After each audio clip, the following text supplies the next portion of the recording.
Super. Rudra 1 2 3 ചാടുമല്ലോ. എന്റെ അമ്പോ super. ചാട് രുദ്ര ഗുഡ്. കൈയ്യട് സൂപ്പർ സൂപ്പർ. കണ്ട അച്ഛൻ പിടിച്ചില്ലേ? അച്ഛൻ പിടിച്ചില്ലേ? ആ ഇനി ചാട്. അത്രേ ഉള്ളു. ഇതൊക്കെ കണ്ടോ? ചാട്. പിടിക്കല്ലേ വയ്യ. നീ തന്നെ ചാടിക്കും. ഇനി തള്ളിയതാണ്. നിന്റെ പേടി മാറ്റം തള്ളിയതാ. ഇപ്പൊ കണ്ട എന്ത് പറ്റുന്നത്? മുങ്ങി കഴിഞ്ഞതേ മുങ്ങും. വണ്ടിന് പൊങ്ങി വരും. പൊങ്ങും.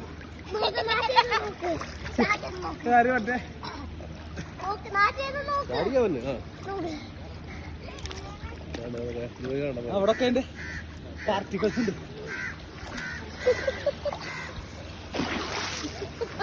ഇനി അത് ചെയ്തിട്ട് വേണം അത് ഇതിലേക്ക് വരാൻ.